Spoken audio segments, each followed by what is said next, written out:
Hey YouTube, RicoKnows here. A lot of people like to ask me who are my top 10 prospects for the NFL draft. What they don't understand is I don't only give my top 10. I have my top 10, which is at the bottom down here in purple. You see it. Top 10 running backs. I've already done a video on wide receivers, by the way. Go find it. And right now we're going to talk about running backs. But I start with RicoKnows draft picks. You see them up here. These are 5 guys that I think just make your team better. I don't care when they get drafted, if they get drafted, doesn't matter. I think they're good enough to make a final 53. I think they're better than some NFL players, or they belong on an NFL roster. These next 5, I call them hidden gems. They're not too hidden. They're just underrated guys that nobody really believes in, but I do. And I hope the best for them, and I usually want them to make a final 53. So even if they go undrafted, I hope they make somebody's roster. I'm praying for them, but I'm very realistic about their chance of making it in the NFL. At the bottom are the top 10. Now, I put them in order by ability, projected production, things of this nature. I don't give a flying flip when they get drafted. I don't care what team they get drafted to. I am not trying to predict the NFL draft. There is not a mock draft video anywhere on my channel among the thousands of videos I make. There is not any attempt to try to guess what 32 general managers are going to do on any given day or days in April. I never do that. So no draft grades and no mock drafts. You're never going to get that from me. If you write to me and say, hey, Rico, what grade do you give the Bengals? Bro, I don't give out grades.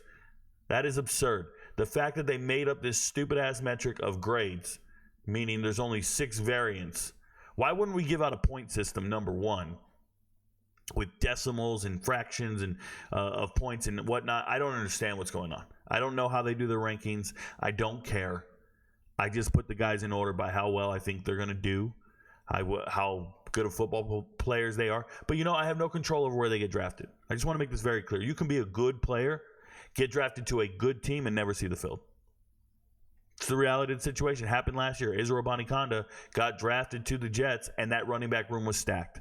And they signed a running back after that, and another running back, and another running back. Next thing you know, you're like, man, Rico, they took your best player, but he's never seen the field. I'm like, yeah, he's behind a bunch of pros, a bunch of studs. But he's still very good. It's the reality of the situation. So here we are this season. Let's talk about the running backs. I won't drag it out. My favorite running back, when I think of straight up, he can make your team better, Jaylen Wright is the running back for me. Shout out to Tennessee. When you start studying Jaylen Wright and his production and his lack of wear and tear on his tires, I really like it. He's explosive, 7 yards a carry in the SEC, over 1,000 yards rushing, and less than 150 carries every single season. And this year, he finally showed versatility in the receiving game. Did not have a quarterback that can throw or check down to running backs. Shout out to Milton, just trying to gun it everywhere. But this guy, you'll watch him. He consistently gets them extra yards that nobody else gets. And the reason he does that is because he has a different gear. He has different juice. He can get outside. You see defenders having to readjust their angles when trying to tackle him. I think he's got the juice. I think NFL teams know it. And it just pops on tape. It's just that guy who's going to get you 4 yards instead of 3, 5 instead of 4. Like, it's just that guy that I really believe in. Jaylen Wright is him. That's why he's on my list of my top 10, and he's my number 1 favorite running back in the draft. I know there's a guy out there. There's a fantasy football guy. Shout out to him. He follows me. I think his name's Chris. And I know he's very high on Jaylen Wright. I want to give him credit right now for not swaying me, but for ensuring that I did not ignore Jaylen Wright. Because at the moment, I think I had Jaylen Wright. You see it down here. I probably had him 8th in my top 10. And after watching tape on everybody, studying everybody's journey, I started going, man, this one looks nice. Okay, the next one is Dylan Lobby. Hey, man, I talked to this young man on Twitter. I told him, you're in my top 10. I'll make a video on you soon enough. Dylan Lobby, most of you guys, and this was before the Senior Bowl practices, most of you guys heard about this kid from New Hampshire, goes to the Senior Bowl, and starts balling out of control.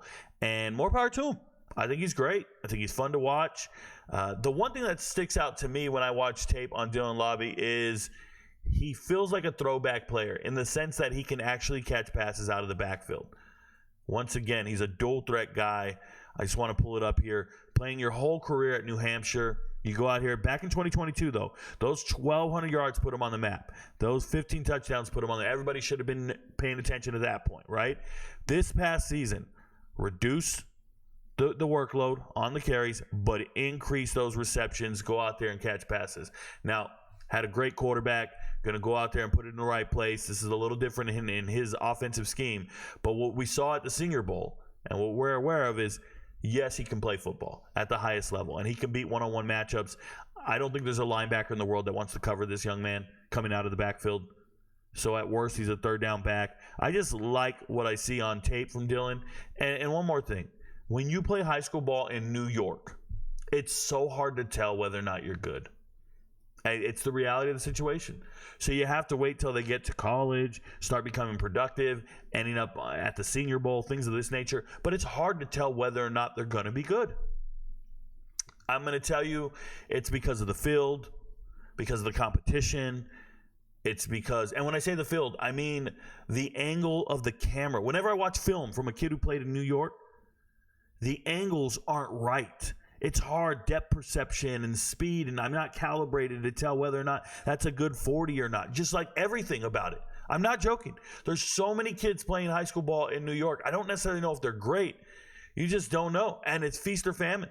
I think it's part of the problem with Syracuse and a lot of these upper Northeast teams.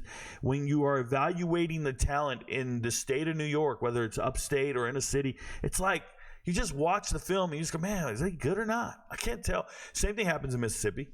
But shout out to Dylan Lobby, and Lobby for being great. Congratulations. You're number 2 on my favorites list. Number 3 on my favorites list is actually Jihar Jordan. And Jihar Jordan, speak of the devil, is from Long Island, New York. He used to play at Syracuse, and then he transferred. After those first 2 years at Syracuse, he transferred to Louisville. Coaching change doesn't matter. He's going to stay there. Isaac Arindo transfers in from Wisconsin. Doesn't matter. The guy that's going to run it all is Jihar Jordan, and it's because he's arguably the fastest running back in the draft. This man has home run speed. Anytime you see him take the ball, he can go.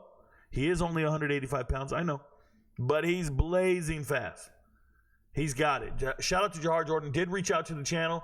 Did tell me thanks for showing me love. Bro, thanks for being great. Shut off this shit. We don't need this copyright issue here. Oh, my goodness.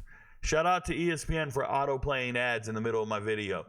So, yeah, Jihar Jordan's on my top 5 favorite running backs list. Next on the list is Kamani Vidal. Kamani Vidal, shout out to him. Shout out to his father. I've talked to both of them in the DMs. Kamani Vidal, growing up in Georgia, playing at Murrieta in high school, one of the all-time great high school football teams. They won state. They had amazing player after amazing player on this team. Imagine, Kamani Vidal is leading the country in rushing last year, and the leading receiver is Ricky White. Both of them played on the same high school team, and neither one of them were the best players on the team. That's how crazy that team was. Shout out to Eric Gilbert. Stop stealing hookahs and shit. I don't know. But Kamani Vidal played on an all-time great high school team, then goes to Troy.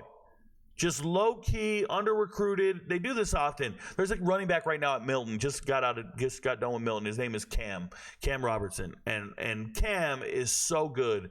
And I forget what school he's going to, but nobody's recruiting some of these amazing backs. And it's because they don't have off-the-charts metrics. Kamani Vidal's not extremely fast. He's durable. I believe in him. He reminds me of Emmitt Smith. Just a guy that can carry the workload. You see it here. Almost 300 carries last season, 231 the year before. I know some people might be turned off by that. That's some Michael the Burner Turner carries, right? But for me, I look at this young man, I say he can put the whole team on his back. Now, the one concerning part is this touchdown total is kind of misleading. He wasn't utilized in the red zone all that much. It was 5 touchdowns against App State, and then the rest of the time he just wasn't guaranteed to punch it in. How do I know? I was telling MVPs to bet on anytime touchdowns, and we hit. Sometimes we didn't, and we missed sometimes. We definitely got it right on App State. I said 2 touchdowns. But anyways, Kamani Vidal, one of my favorite running backs in the draft. Really like him. I don't mean to make it personal, but that's one of the dudes I've been pulling for a minute. So shout out to him. Shout out to Evan Kramer for probably being his biggest fan. Evan Kramer, by the way, one of my MVPs. Blake Watson, my last on my top 5 favorite running backs for me. Blake Watson was going to be here whether he played great at Memphis or not. A lot of NFL teams evaluate players, decide on them before the season, and they don't really care how they perform. I kind of felt that way about Blake Watson. This is a former 2-star wide receiver coming out of high school, went to ODU, was playing at ODU, and did well. You guys see the stats down here. Had 1,100 yards rushing back in 2021. Followed that up with a 900-yard season. This is a former receiver. He can receive. He can catch pass out of the backfield. Look what he did last year in a Seth Hennigan-led offense. Memphis, if you didn't know, I think they're going undefeated next year. I think they're one of the best Group of 5 teams in America, and it's because Seth Hennigan is known for 3,000 yards 3 seasons in a row. It's because they have Rock Taylor, the Blumpkin C. They got Jihar Jordan coming in. Like they just Michael Anderson's coming in. Michael Anderson Jr. is coming in to replace Blake Watson. You guys, I'm sorry, Mario Anderson Jr. coming over from South Carolina, Newberry, Division II, All-American. If you haven't studied Memphis and what they're doing, they're getting ready to take over the world. Love Memphis. Blake Watson's part of that movement, y'all. Blake Watson, a dual threat running back, can catch and pass. If you haven't noticed, most of my favorites got the ability to catch passes, the ability to run and catch passes. They're every down guys. They're just better than who's on your team in the NFL. I think Blake Watson gets drafted. And if he doesn't, he makes an NFL 53 100%. And that's just the reality of the situation. I'm not here to guess when people get drafted. I'm here to tell you who's better than people in the NFL. And Blake Watson's one of them. I love him. Shout out to him. Dominated this past season, elevated the competition, and still just exceeded all expectations. 53 receptions. Are you insane? Now, talk about exceeding all expectations. In my next group of running backs here, these next 5, it's just 5 guys that are not necessarily underrated, but maybe you don't watch them every day. Maybe you don't know who they are. So, for you not to know Isiah Davis, it just means you don't watch FCS level football. Isiah Davis just won back-to-back national titles. He is the star running back for South Dakota State, the Jackrabbits. He is a power back, 6'1", 220, a little slow. 4'6", 540, maybe 4'7". I don't know. I don't know if he's running at the combine. I hope he is. And I don't care what he runs. You know what he does? He runs people over. 1,400 yards rushing 2 years ago, 1,500 yards rushing this year, or over 1,500. You see it there. 15 touchdowns, 18 touchdowns. Isiah Davis is a joy to watch. He's a brawl, like he's a mauler. That is one of the hidden gems. I want to make it in the NFL. I hope he gets a shot. If not, you're going to see him dominating the UFL or the CFL. Just like they didn't believe in him to get him to the FBS level, here he is. And he never jumped and took that NIL money, never went and wasted his time. He stood there and they had an all-time great team this year. South Dakota State, one of those back-to-back national champions, but this year they were so dominant. I think that first game I saw them in the playoffs, was it 49-0? They were so dominant that you have to consider them a part of those dynasties. Like Georgia winning back-to-back, Florida winning back-to-back. Yeah, South Dakota State winning back-to-back. It was as dominant as North Dakota State's runs, and it's just impressive. So shout out to Isiah Davis. I really believe in that running back and everything he's ever done. The next person on the list is Rashaan Ali. I didn't pull up his stats. I'm hoping you guys know who he is. Rashaan Ali, 2 years ago, rushed for 24 touchdowns coming out of Marshall. This past year, he was great. I think he's an NFL-caliber running back. Problem is, he's very injury-prone. He just tore his biceps, I think, one of his biceps at the Senior Bowl, and he'll be done. And you can't do the combine like that. Maybe you'll do interviews, but I think that no team's going to draft him, and it's not because they don't think he's any good. He's just injury prone, and you can get him in undrafted free agency. So at this point, you become an undrafted free agent. You go wherever you want to go, and I hope he recovers, makes a team, but it's a long shot. Injuries are part of the criteria, the draft card, and the metric of evaluating talent and players that can contribute to your team, especially if you're going to invest money in them. So shout out to Rashaan Ali. Next guy is Jermaine Brown Jr. What's his name? What's his nickname? Is it Head? What is it? Jermaine Brown Jr. Man, I forgot his nickname right now. It doesn't matter. He's a beast. I didn't pull up his stats either. Jermaine Brown Jr. split time this year with Isaiah Jacobs. Shout out to Josh Jacobs' little brother. They tell me he's not a great locker room guy, by the way, just so we're aware. But Jermaine Brown Jr. is the type of dude, if you turn on the tape, he pops on tape. He pops on tape. I was watching Dwayne McBride last NFL draft, his 7th-round draft pick to the Vikings. I was watching Dwayne McBride's tape, looking for highlights to put into a video to kind of give him some shine. The man rushed for like 1,800 yards last year. So I'm turning on the tape and I'm watching all their games, all UAB's games. By the way, Jermaine Brown Jr. played at UAB. So I'm watching all their games. And out goes Dwayne McBride for a breather. In comes in this number 1. And Jermaine Brown Jr. pops on tape. Crushing people. Just running over runner, doing everything you could ever want. He doesn't look huge. Pause. But he's just running over defenders, making them miss. He's a receiving threat. I think he's a more complete back. I think he's more likely to make it in the NFL than Dwayne McBride. I promise. So even if he doesn't get drafted, I know there's NFL teams out there understanding who Jermaine Brown Jr. is. I want to tell you that he's credited by a lot of teammates for being told, well, he's the one who taught me how to prepare for games. He's the one who taught me how to prepare during the week. He's a professional. He carries himself a certain way. I think it's pretty awesome. I'm excited for Jermaine Brown Jr. I'll always be pulling for him. When I discover you in film study, and you're the backup, and you pop better than the starter, I look at the coaching staff and I say, "What are you guys doing? This man is him." This is a 900-yard rusher 2 years ago. That's right, 900 yards rushing. None of you guys know about it because the starter went for 1,800. So nobody talked about the backup. But if you rush for 900 yards as a backup running back, that happened at Michigan. That happened at Penn State. Everybody starts telling me about the amazing running back room they have. Everybody starts telling me about how great these running backs are. Oh, we got a running back tandem. Why did no one ever talk about UAB's running back tandem? Jermaine Brown Jr. is him. Trust. Next, you have Isiah Font, former all-time leading rusher at Montana State.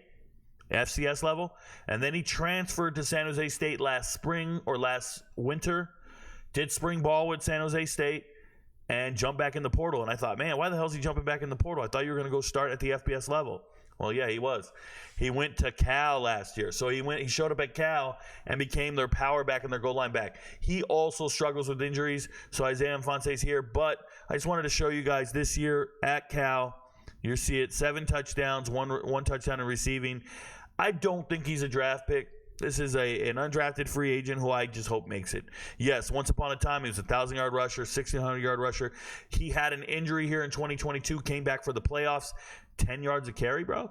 10 yards of carry. That's some Reggie Bush stats right there. Shout out to Helix. You have never faced again, bro. And we don't want to see Kung Fu Panda. Stop that nonsense. But Isiah Font, he's a power back. He's durable. Not durable, but he's I guess he can just punch it in at the goal line. And there's some value in that in the NFL.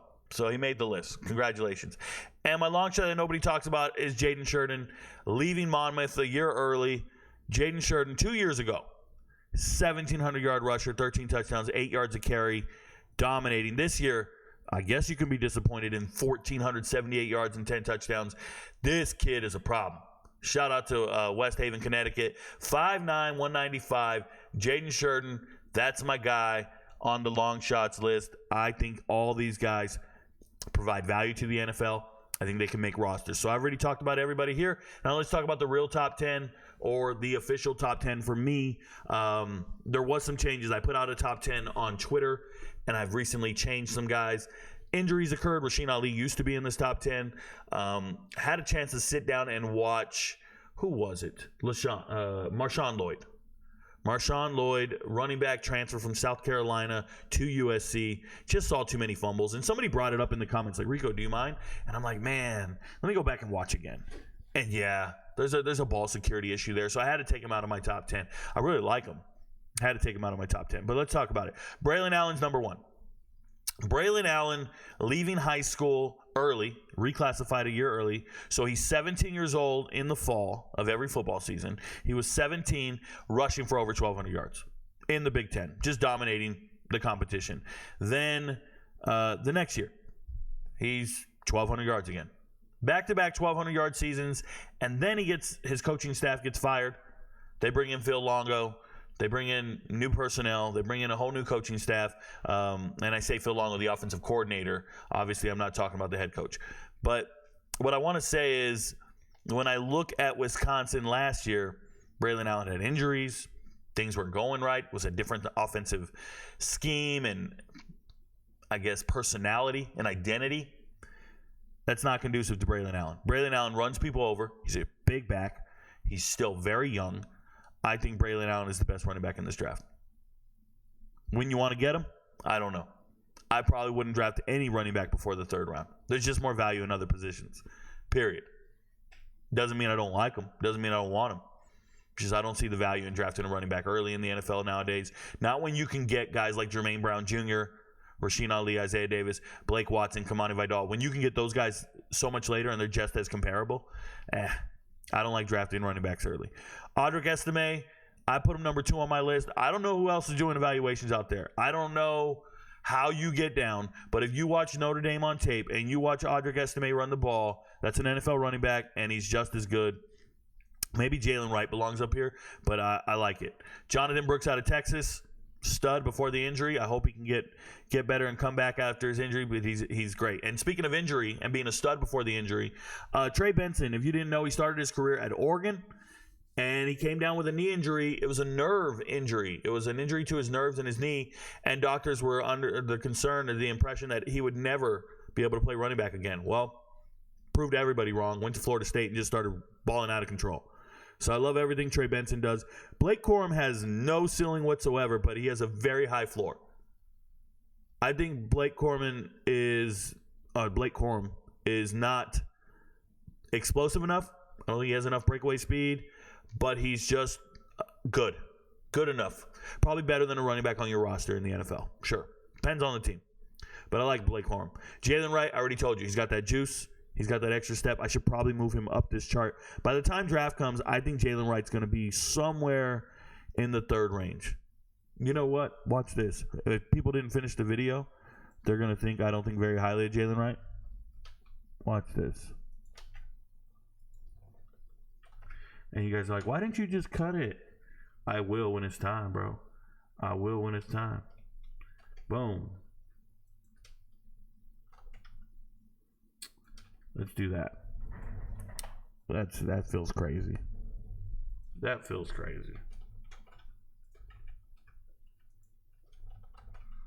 Much better. Sorry about that. Don't mean to cook in front of you. But that's how we're going to get down on this.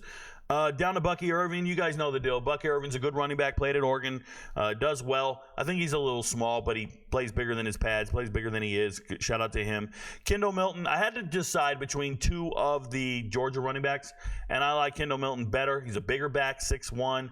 He can punch it into the goal line. I think size matters. Pause. And then I already talked about Dylan Lobby and Jihar Jordan. So that's my top 10. If you guys see it here, once again, the metric is my 5 favorite guys. You'll never change my mind. I don't care. It is what it is. These are my 5 favorite running backs in the draft. Don't care where they go, what they do. I'm pulling for them. They're RicoKnows guys. Remember last year, Tank Dell. That's my idea. Like, yo, I don't care what you think, bro. I'm going to get down. By the way, some of these guys up here don't get drafted, but they make Final 53s. All right, long shots here. Very rarely make it on the teams, but I hope these guys make it this year. And then my top 10, I'm not trying to guess where they get drafted. If this guy got drafted here, I don't care. In my top 10 last year, look it, I'll pull it up right here. My top 10 running backs last year. There's Keaton Mitchell. Didn't get drafted. Keaton Mitchell did not get drafted. Did I care? He's up here at the top. He's my 2nd favorite running back, and he was number 6 on my list. Didn't care that he didn't get drafted. Nope. Made it on a team. He'll be with the Ravens for the foreseeable future. That's real talk. None of these guys made it. None of them got picked up on teams. None of my wide receivers really made it. I believe Grant DuBose got drafted in the 7th round by the Packers. Packers watch all my content. They draft all my guys. Look at my receivers. C.J. Johnson, not drafted. Trey Palmer, complete stud. Jalen Moreno-Cropper, not drafted, almost made the Cowboys. So, in hindsight, some things are there. Tucker Kraft showed up in the playoffs. I'm telling you, I wasn't worried about it. In hindsight, you'll be like, oh, Rico, you got it right. You got it wrong. Dude, B.J. Ojulari, Yaya Diaby played out of his mind. Thomas Incoom didn't get drafted, but made a Final 53. Shout out to the Broncos. Devontae Maxwell didn't get drafted. Got an injury settlement because he got hurt. This is kind of how it works. Y'all look at Ivan Pace Jr. Didn't get drafted. Made a damn team. I don't care if you get drafted or not. I'm just telling you who I like. Starling Thomas V at corner. Didn't get drafted. Still made a team. Shout out to the Cardinals for believing in him after the Lions believed in him. It's just how I get down. I do things a little different from everybody else. Please believe in me. I believe in you. Thank you guys for the support. Remember, your friends don't know, but Rico knows. Can't wait to show you guys my top 10 for every single position group. Yes, the quarterbacks are there. Talk about it. Go.